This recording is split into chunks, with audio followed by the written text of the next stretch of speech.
The alarm screamed across forward base at 3 in the morning, rolled out of his bed and grabbed his uniform. He had been a military for 6 years, but tonight felt different. The alarm meant only one thing: they were here. Ran to the command center. His boots echoed in the empty hallways. When he arrived, he saw the screens filled with red dots, hundreds of them. They were moving fast toward the base. "What are they?" someone asked. Commander Park pointed at the largest screen. "The aliens call them. They dropped them from orbit 2 hours ago. Every human colony is under attack." Stared at the image. The creature looked like nothing from Earth. It had 6 legs, each ending in curved claws. Its body was covered in black armor plates. The mouth had 3 rows of teeth, and green liquid dripped from its jaws. The liquid was acid. Anything it touched melted. "They track heartbeats," Commander Park said. "They can hear your heart from a kilometer away. You cannot hide from them." One of the best pilots on the base stood next to. She loved animals. She had 3 cats and 2 dogs back on Earth. She looked at on the screen and shook her head. "Why would they send these things?" she asked. "To kill us," Commander Park said simply. "The collective thinks humans are too dangerous. They want us gone." The first attack came at dawn. 12 broke through the eastern fence. Soldiers fired their weapons, but the creatures were fast, too fast. They moved like liquid shadow, jumping between buildings and climbing walls. Watched from the command center. 3 soldiers died in the first minute. They were perfect killers. They worked together, surrounding their prey and attacking from all sides. But then something strange happened. One got hit by an explosive round. It fell to the ground, wounded but alive. The other ran away, leaving it behind. "They abandoned it," said out loud. Looked at him. "What?" "The pack left the wounded one. That is not how predators act. Real pack hunters protect their wounded." Commander Park was busy coordinating the defense. He did not hear them, but the base medic was listening. She had worked with animals before becoming a military medic. She understood what meant. "You want to capture it?" asked. Nodded. "We need to understand them. If we only fight, we will lose. There are too many." They waited until the attack ended. 8 lay dead around the base, but 23 humans were also dead. The wounded was still alive, lying behind a storage building. It was breathing hard, and green blood pooled around it. Took a tranquilizer gun and went outside. Followed him. So did carrying her medical kit. "This is crazy," whispered. "It could kill you." "Maybe," said, "but look at it." It was not attacking. It was curled up, trying to protect its wounded side. When approached, it made a sound. Not a roar or a growl. It sounded like a whimper, like a scared animal.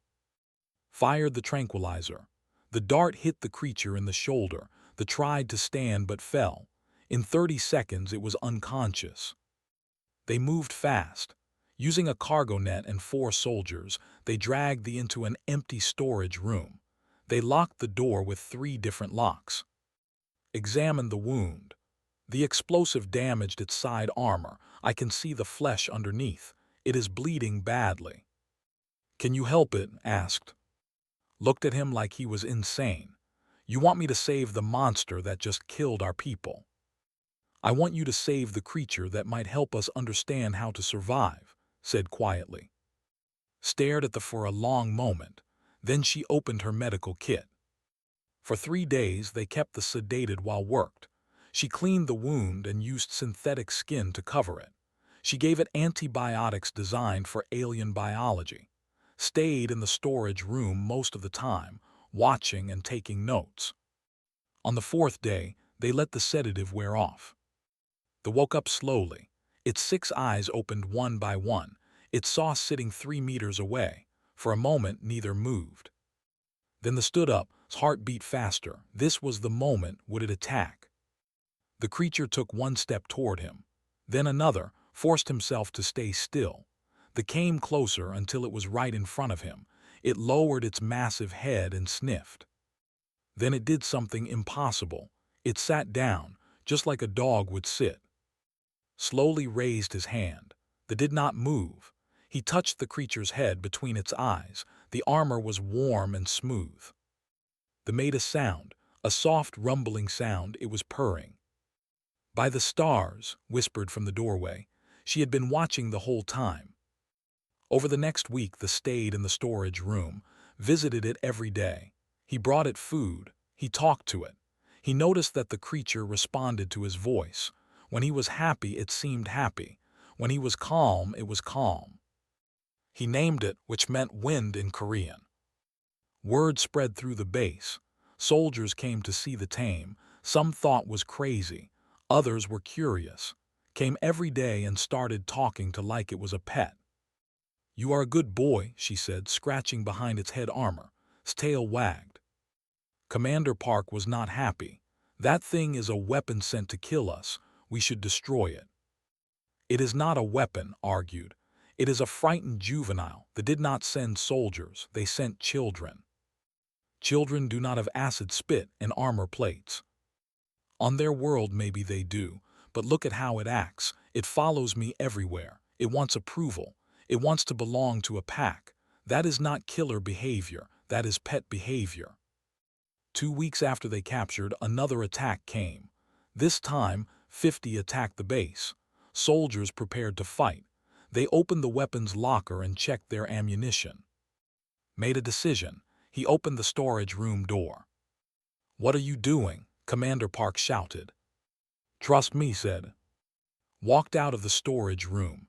It looked at the approaching wild. Then it pointed at the attackers. "Protect," he said firmly. Roared. It was the first time it heard it make that sound. Then it charged at the wild. What happened next changed everything. Fought like a storm. It was bigger than the wild ones because had been feeding it well. It was stronger because it was not scared. It protected the humans like they were its pack. The wild were confused. One of their own kind was attacking them. They did not know how to respond. Several turned and ran. Others tried to fight but lost. When the attack ended, was wounded again but alive. It walked back to and sat at his feet, looking up at him with all 6 eyes. Knelt down and hugged the massive creature. "Good boy, very good boy." Was crying. "We did it, we actually did it." Commander Park stood silent for a long time, then he spoke into his radio. "Command, this is forward base. We have a new strategy. Send the word to all colonies. Do not kill try to capture them, try to tame them. I repeat, the predators can be tamed." That night sat with under the stars. The creature rested its head on his lap, trusting and calm. Somewhere out in space, the collective was watching. They were starting to realize they had made a terrible mistake. They had sent apex predators to kill humanity. They did not know that humanity had been making friends with predators for 40,000 years, and they were very, very good at it. The video went viral across all human colonies in 3 days. It showed walking through forward base with following behind him like a faithful dog. The massive 6-legged predator that was supposed to destroy humanity was now fetching metal balls and wagging its tail. At first, people thought it was fake. Then more videos appeared. Soldiers at different bases were trying the same thing. Out of 50 attempts, 12 succeeded. 12 more were tamed in the first month. The collective watched these videos in their council chambers. The lead speaker, a tall creature with skin and 4 arms, slammed its fist on the table. "This is impossible. They are programmed to kill. How are they doing this?" Nobody had an answer. On Europa Station was growing food in the underground gardens. She was an agricultural scientist who had spent 10 years developing crops that could grow in harsh environments. When the attacks started, Europa had lost 40 people in the first week. Was checking her tomato plants when she heard scratching at the garden door. She froze. Through the small window she saw, but this one looked different. It was thin, almost starving. Its armor plates were dull. She watched it for 10 minutes. The creature was not trying to break in. It was just sitting there, sniffing the air. Then understood. It could smell the food. She made a crazy decision. She filled a bucket with vegetables and opened the door just enough to push it outside. Then she closed and locked the door again. The jumped back when the bucket appeared. Then it came forward slowly and sniffed the vegetables. It ate one tomato, then another. Then it ate everything in the bucket. The next day the was back, gave it more food. This pattern continued for 2 weeks. The creature started looking healthier. Its armor began to shine, and it stopped attacking humans on Europa Station. Instead, it started following whenever she went outside. She named it, meaning winter solstice. On Mars was the colony administrator. He had 20,000 people depending on his decisions. The attacks had killed 300 of them, was tired of fighting. He wanted to try something different. He called a meeting with his security chief. I saw what happened at Forward Base. I want to try the same thing here. We do not have a like, the security chief said. Then we learn by doing, replied. They set up feeding stations around the colony, big metal containers filled with protein blocks and synthetic meat. At first, the wild destroyed the stations and ate everything, but slowly they started to understand. Food was here, free food. They did not need to hunt humans. One started coming to the same feeding station every day at the same time, went out to meet it. He brought extra food in his hands. The creature was cautious but hungry. It took the food from his hands very carefully, making sure not to hurt him with its teeth. Good, said softly. We can be friends, you do not have to be alone. The tilted its head, listening to his voice. Was a behavioral psychologist working for Earth's government. When the tamming videos appeared, he was assigned to study what was happening. He traveled to Forward Base to meet and "Can I ask you some questions?" said. Was training to respond to hand signals. Sure, sit. The creature sat immediately. How did you know it would work? Asked. Thought for a moment. I did not know, but I looked at how acted. It wanted to be part of a group. It wanted a leader. Humans can be very good leaders if we choose to be. Took notes. They have pack mentality. They need an alpha. You became its alpha. Yes, and once that bond forms, it is very strong. Would die for me. I would die for. Spent 3 months studying human bonding. He published his research and it spread across every colony. The key points were simple. Were not evil. They were not programmed killers. They were social creatures torn from their homes and dropped on alien worlds. They were scared and confused. When humans showed them kindness, they responded with loyalty. Was a special forces operative. He did not believe in making friends with monsters. He believed in killing them efficiently, but his commander ordered him to try tamming. This is stupid, said to his squad. They captured 3 using nets and tranquilizers. Wanted to just get it over with. He threw food at the creatures and walked away, but one followed him back to the barracks. It would not leave him alone. Go away, said. The sat down and stared at him with its 6 eyes. Tried to ignore it, but the creature stayed there all night. In the morning, it was still sitting in the same spot. Looked at it and sighed. Fine, you can stay, but you follow my rules. The tail wagged. Named it, which meant iron. He trained like a military working dog. Sit, stay, attack, defend, learned fast, very fast. Within 2 months could follow complex commands and work with his entire squad. Other special forces teams saw this and wanted their own. Soon, every elite unit had bonded predators fighting alongside them. The war was changing. Was flying patrol near the asteroid belt when her sensors detected movement.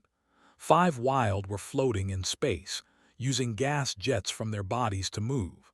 They were heading toward a civilian transport ship. Command, I have in space. They are about to attack transport vessel Bright Future. Engage with caution, Command replied. But had an idea. She had been working with and learning how communicated. She activated her ship's external speakers and played a recording. It was the sound made when he was happy and safe. A low, rumbling purr. The wild in space heard it. They stopped moving toward the transport. They turned towards ship instead, confused. Played more sounds, friendly sounds. She opened her cargo bay and released protein blocks into space. They grabbed the blocks and ate them. One came closer to her ship. It pressed its head against the hull, like it was trying to feel the vibrations inside. "Hello there," said softly, even though it could not hear her through the vacuum. The stayed with her ship. When she flew back to base, it followed. She named it, meaning sky. The collective held an emergency meeting. Their supreme commander addressed the council. "We have deployed 70,000 across human space. 40,000 are dead. 20,000 are wild and ineffective. 10,000 have been," he paused, struggling with the word, "domesticated." Silence filled the chamber. "How?" someone asked. "How does one species tame another species so quickly?" "Our intelligence reports say humans have been doing this for their entire history," an advisor said. "They took wolves and made them into dogs. They took wild cats and made them into pets. They took dangerous horses and made them into companions. They see a predator and think, 'Friend.'" The Supreme Commander felt something humans would call fear. "Then we must escalate. Send the—" Though the advisor's voice shook. "But they are intelligent. They coordinate telepathically. They cannot be tamed." "Send them anyway," the commander ordered. "Humanity must fall." Back on Mars was teaching 3 to play with the colony children. The creatures were gentle, letting kids climb on their backs and pull their tails. Parents watched nervously at first but soon relaxed. "Look at this," said to his security chief. "They sent these creatures to kill us. Now our children play with them. What does that say about us?" "That we are either very brave or very stupid," the security chief replied. "Maybe both," said with a smile. That night new warnings came from deep space sensors. Something bigger was coming. Something worse than the— Received the alert at forward base. He read the description and felt his stomach drop. They were massive, intelligent, and supposedly impossible to approach. Sensed his worry. The creature pressed against his leg and made a soft sound. "It is okay," boy said, scratching his head. "We have handled everything they sent so far. We can handle this too." But deep down wondered. They were different. They were not confused juveniles. They were apex predators with minds as sharp as humans. Could humanity really befriend anything? Or had they finally met something that could not be tamed? The answer was coming, riding down from orbit in ships full of claws and teeth and telepathic rage. The first landed on Titan at midnight. It was 5 times bigger than Its body was covered in thick fur that shifted colors like smoke. It had 12 eyes arranged in a circle around its head, giving it complete vision. Its mouth had no teeth. Instead, it had bone blades that could cut through steel. The creature killed 30 people before the sun rose. Watched the attack footage with growing horror. They moved differently then. It was not just hunting. It was thinking, planning. It used tactics. When soldiers tried to surround it, they climbed a building and jumped over them.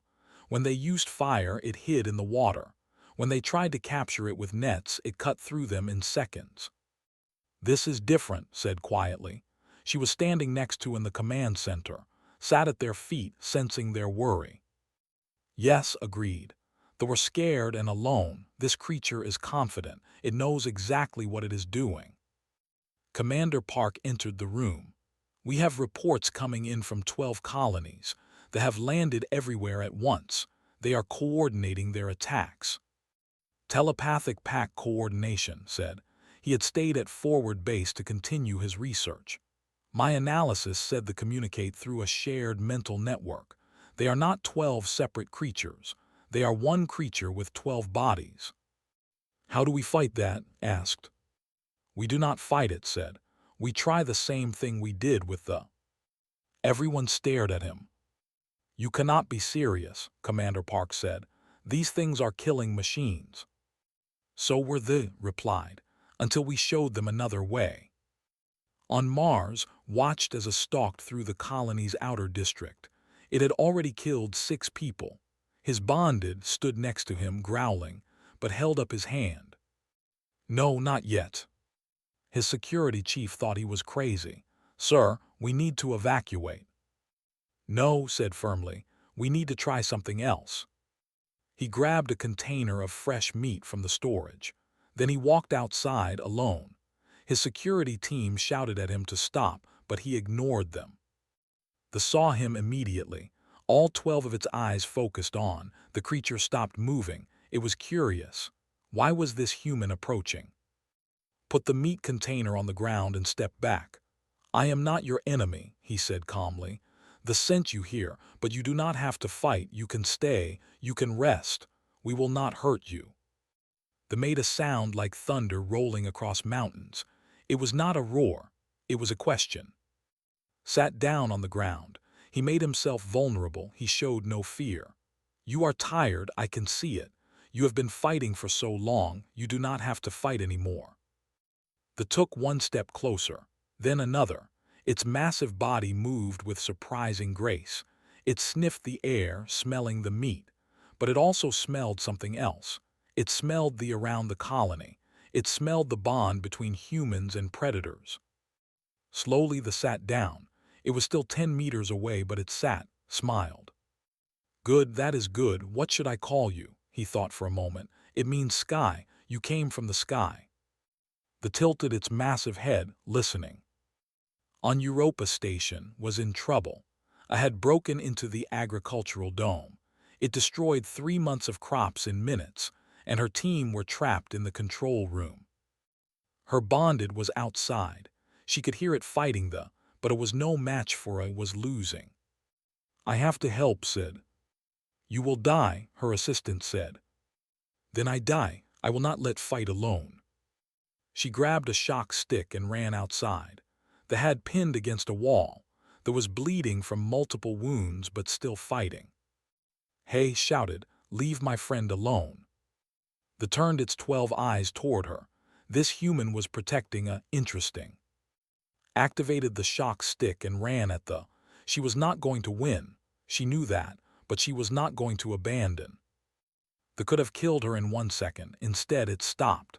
It watched as stood between it and the wounded. This human was small, weak, but brave.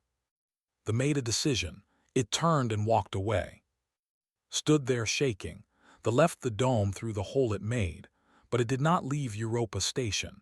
It stayed outside watching. Over the next week left food for them. At first it did not eat. Then slowly it started taking the food. It never came close to the humans, but it stopped attacking. It just watched. Named it, which meant 2, because it was the second predator she had befriended. Was a genetic researcher working on Earth. When they arrived, she studied their biology. What she found was heartbreaking. They are dying out, she reported to the Science Council. Their species was on the edge of extinction. They found the last few thousand and cloned them. Then they weaponized them. Why were they dying? Someone asked. Loneliness, said simply. Bond deeply with their pack. Without a pack, they become depressed and stop eating. They ripped them from their packs and sent them to die alone in space. She paused, looking at her data. Every we have encountered is suffering from extreme isolation stress. They want to die. That is why they fight so hard. They are hoping something will finally kill them. The room went silent. So what are we offering them? Continued. We are offering them what they never gave them. We are offering them a pack, a purpose, a reason to live. Special Forces team encountered in the mountains of New Seoul. It was different from the others. This one was not attacking. It was just lying down in the snow, not moving. Is it dead? One soldier asked. No, said, it is giving up. He approached carefully. His bonded stayed close. They raised its head and looked at them with all 12 eyes, saw something in those eyes, sadness. You do not want to fight anymore, do you? Said. They lowered its head back to the snow. Made a decision. He radioed his base. Send transport and medical supplies. We are bringing it back. Sir, that thing is dangerous. That thing is dying, said. We are not leaving it here. They transported the to the base. Who had helped save examined it. The creature was starving itself to death. It is depressed, said. Severely depressed. Can you help it? Asked. Maybe, but it needs more than medicine. It needs a reason to live. Stayed with it for 3 days. He talked to it. He brought it food.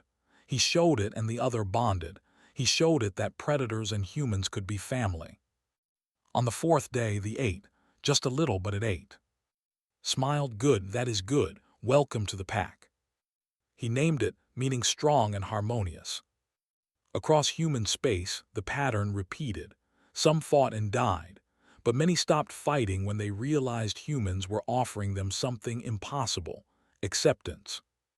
Social media filled with images of soldiers with their companions.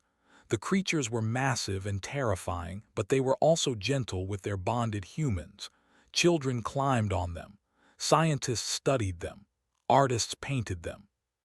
One video went especially viral. It showed daughter, only 5 years old, sitting between the and the. She was reading them a story. Both creatures were lying down, listening like attentive students. Once upon a time, the little girl read, there was a monster who thought it was alone, but then it found friends, and it was not alone anymore. The collective watched this video in horror. Their supreme commander stood before the council, trembling. They have done it again. They are bonding with humans. Our greatest weapons are becoming their pets. Not pets, an advisor said quietly. Partners, there is a difference. It does not matter, the commander roared. We must stop this. We must destroy them. With what? The advisor asked. We have sent our 2 strongest predators. Both have failed. What do we have left? The chamber fell silent. Then the supreme commander spoke, and his voice was filled with terrible determination. We have the void. Gasps filled the room. The void were not just predators. They were living starships. They were space itself made flesh. They were extinction-level threats. We cannot, someone said. The void are too dangerous. They could destroy planets. Then we will destroy Earth, the commander said, and every human colony. We will erase them from existence. They will not tame the void. They will simply die. The order was given. Deep in secret facilities, the scientists woke the sleeping void. 20 massive creatures, each one capable of tearing apart a space station with their bare tentacles. They were hungry, they were angry, and they were heading toward human space. On forward base, sat with and watched the stars. Somewhere out there, something worse was coming. He could feel it. Pressed against him, offering comfort. Whatever comes next, said quietly, we will face it together, all of us, humans and predators, family. The stars remained silent, but they would not stay that way for long. The first sign came from Titan Station. Their deep space sensors detected something massive moving through the asteroid belt. The object was alive. It was breathing, and it was bigger than any ship humanity had ever built. What is that? The station commander asked. The sensor technician checked his readings 3 times before answering. It is organic, sir, living tissue, but it is the size of a city. The commander activated the station's long-range cameras. What he saw made his blood freeze. The creature was like nothing in nature. Its body was long and serpentine, covered in dark scales that seemed to absorb light itself. It had no eyes, but thousands of small sensory organs covered its surface. 4 massive tentacles extended from its body, each one capable of wrapping around an entire building. At one end was a mouth large enough to swallow a spacecraft whole. Void, the commander whispered. They sent a void. He hit the alarm. All personnel evacuate immediately. This is not a drill. But it was too late. The void struck. It moved through space like a shark through water, impossibly fast for something so large.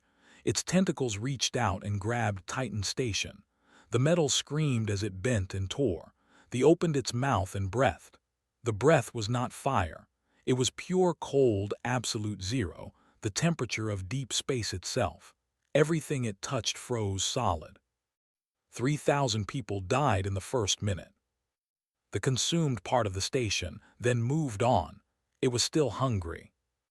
Across human space, the same horror repeated. 3 more stations fell. 2 colony ships were destroyed. Humanity was facing extinction, and they had no idea how to fight back. Was a deep space explorer. He spent most of his time alone in his small ship, mapping uncharted regions. When the evacuation orders came, he was too far away to reach safety. He was stuck. His sensors picked up a void heading his direction.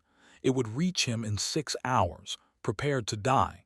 He recorded a message for his family, telling them he loved them. Then he waited. But something strange happened. As they got closer, noticed it was moving slowly, almost carefully. Its tentacles were trailing behind it instead of reaching forward.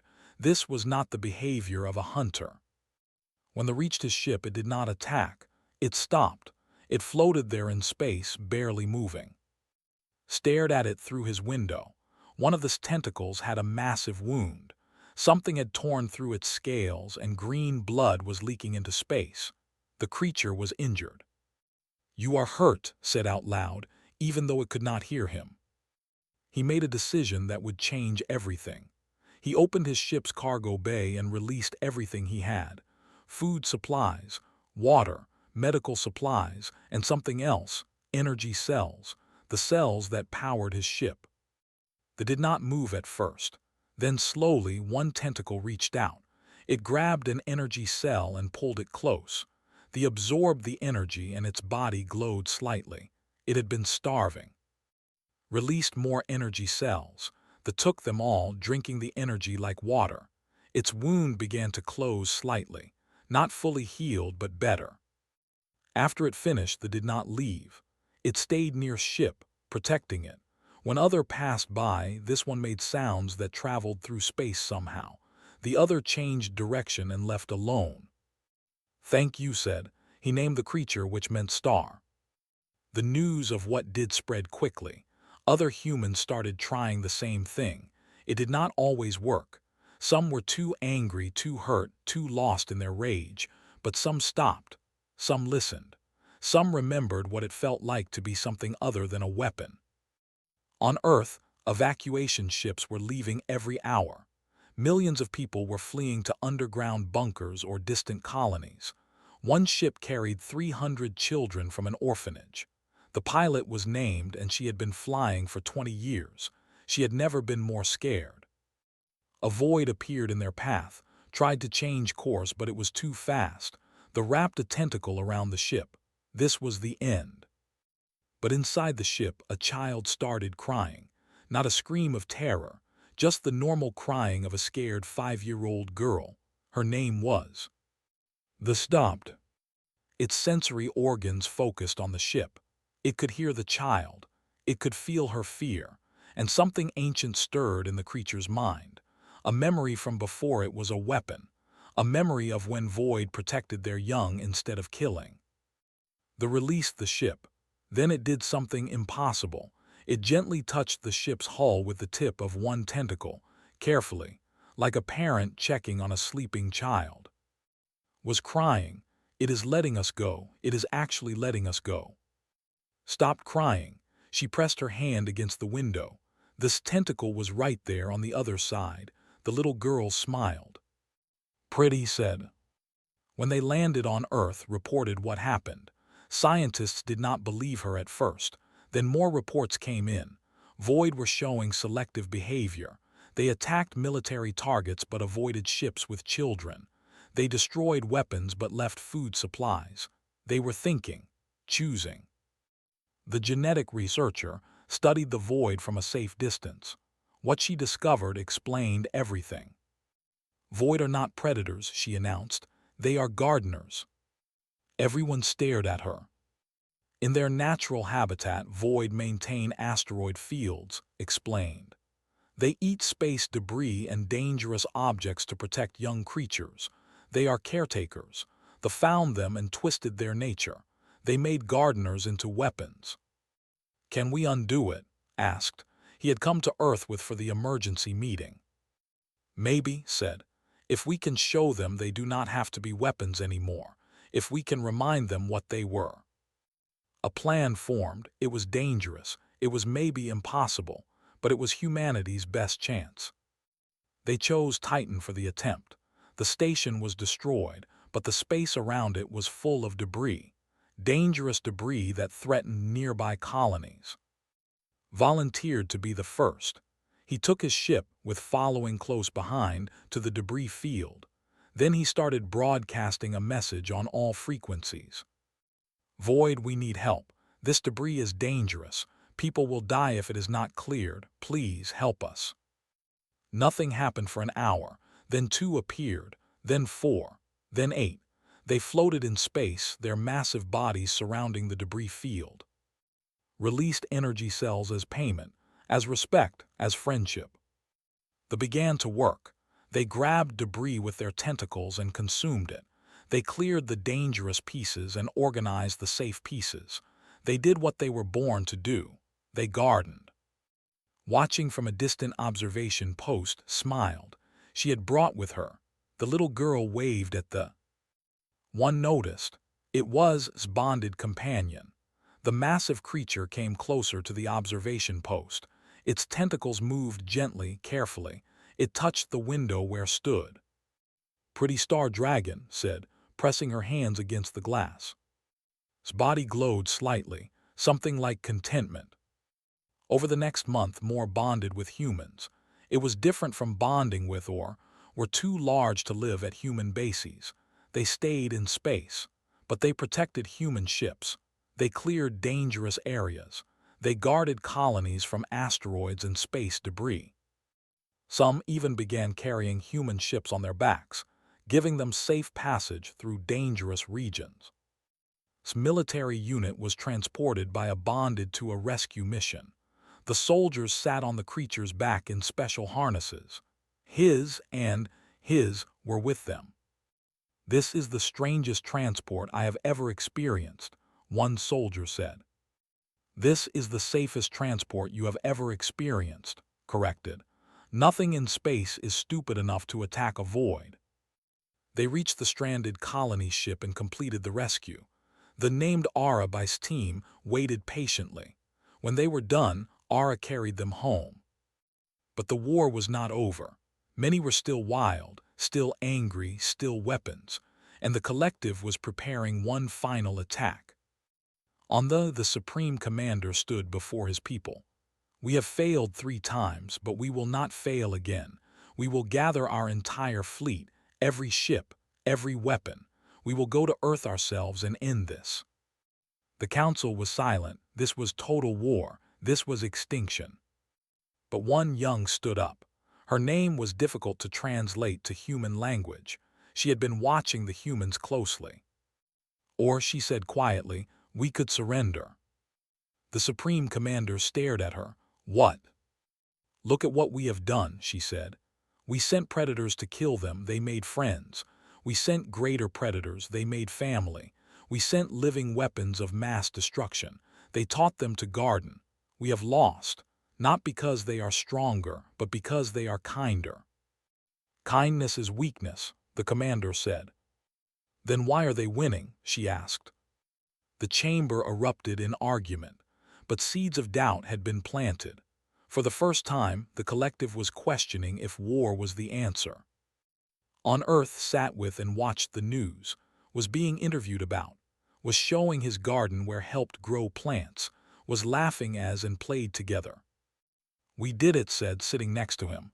Her dozed at her feet. Not yet, said, they are still out there, this is not over.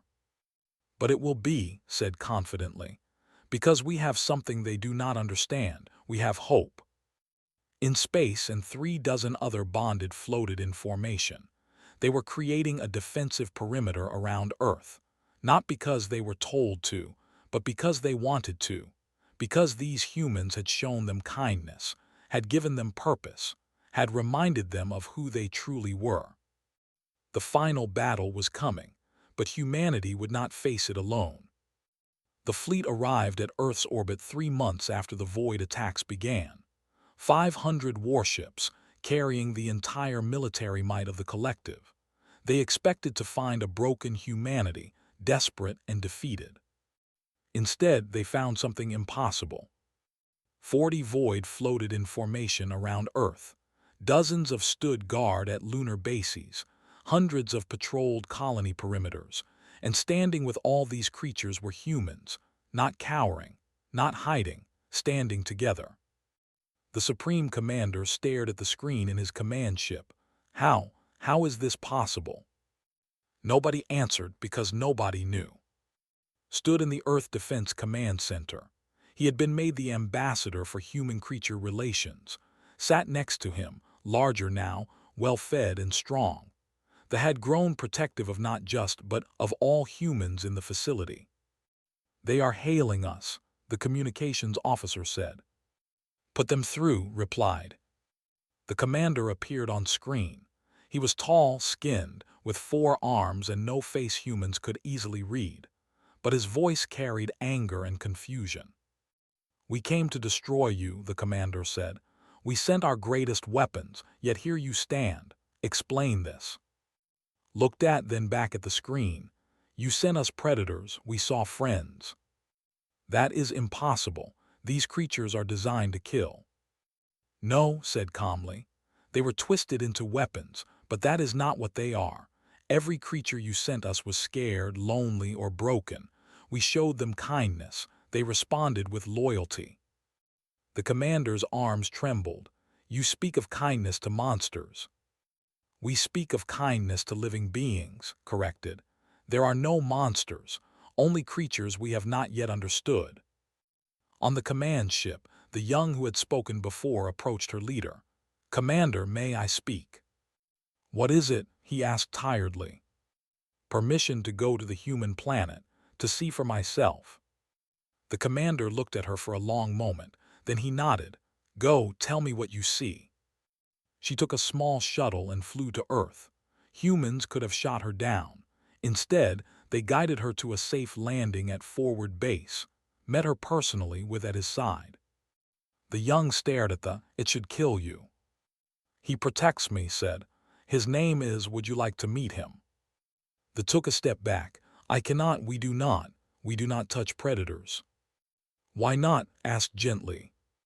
"Because they are dangerous, because they kill, because she paused, struggling with words, "because we are afraid." Nodded. "Fear is natural, but fear does not have to control us.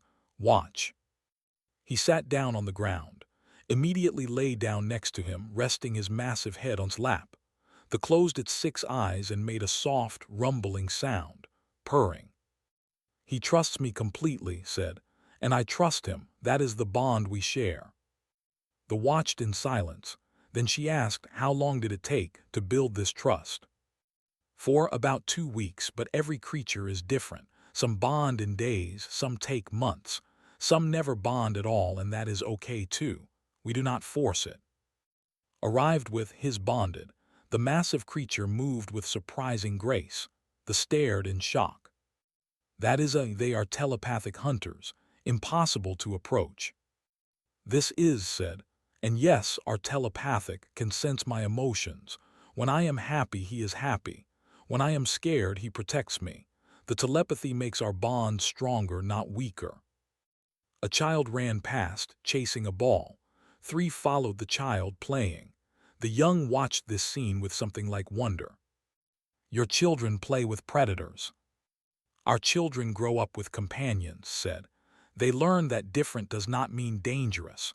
They learn to build bridges instead of walls." Over the next week, the young toured human colonies. She saw's garden on Europa, where the helped tend plants. She saw's military unit training with their bonded creatures, working as one team. She met in space, riding on's back like there was a living ship. And she met the little girl who showed no fear. Introduced her to, who floated outside the station. "Star Dragon is my friend," said proudly. "He is gentle, watch." The extended one tentacle through an airlock designed for such contact, hugged the tentacle like it was a pet. The massive creature glowed softly. The young felt something break inside her. It was fear. 40,000 years of fear that her species had carried.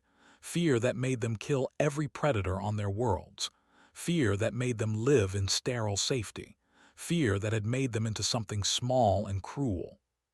"We were wrong," she whispered. She returned to the command ship and went directly to the Supreme Commander. The entire council was gathered. "Tell us what you saw," the commander demanded. "I saw the future," she said. "I saw what we could have been if we had not been so afraid." She showed them everything. Videos of children playing with, soldiers working with, scientists studying peacefully alongside Void, families that included humans and creatures. "They did not conquer the predators," she explained. "They did not enslave them, they befriended them. There is a difference." One council member spoke. "But surely this is temporary. The creatures will turn on them eventually." "I thought so too," the young said. "So I asked their scientists to show me the biological data. Do you know what I found? The bonded creatures are healthier than wild ones. They live longer. They have lower stress levels. The relationship benefits both species." The commander sat down heavily. "Then we have lost." "No," the young said. "We have a chance to learn."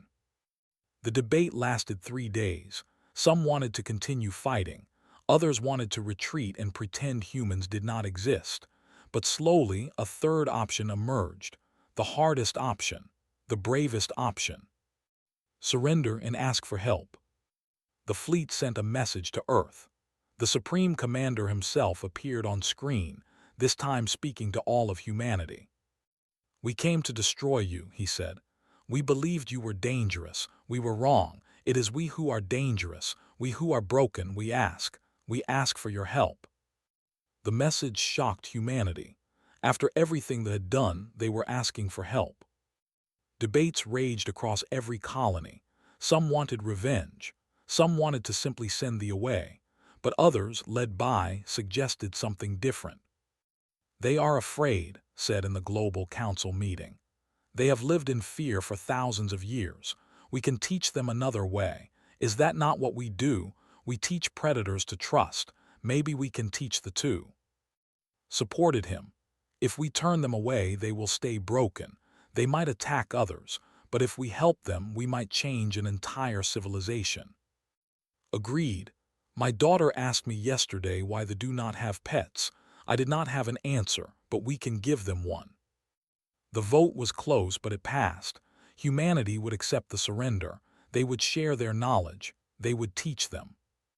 The first step was simple. A delegation would come to Earth. They would spend time with humans and bonded creatures. They would learn. The young was part of this delegation. She was nervous as she stepped off the shuttle. Dozens of creatures surrounded the landing area, and even a young Void that had brought. Walked forward with, "Welcome to Earth. We are happy you are here." The young looked back at her calmly. May I try?" "Of course, move slowly. Let him sniff your hand first." She extended one of her 4 arms, trembling, sniffed carefully, then pressed his head against her palm. The gasped. The was warm, his armor was smooth, he made a gentle sound. Tears fell from her eyes. I am touching a predator, and I am not afraid." Over the next months, more came. They learned to work with. They learned to bond with. They learned that strength and gentleness could exist together. This research team worked with scientists to study the bonding process. They discovered that they had lost this ability long ago when they eliminated their predators.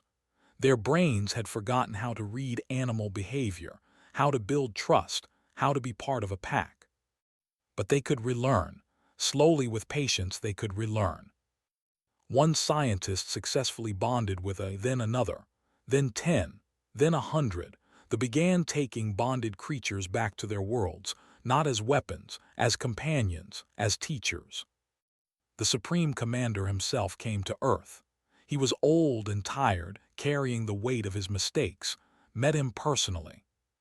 "I sent these creatures to kill your people," the commander said. "Thousands died because of my orders. How can you forgive that?" "We cannot forget," said honestly. But we can move forward. You came from fear. We understand fear. We fight fear every day. The difference is we fight it with hope." The commander looked at, "May I?" Nodded. The old reached out with one shaking hand. Let him touch his head. The commander kept his hand there for a long moment, feeling the warmth and life.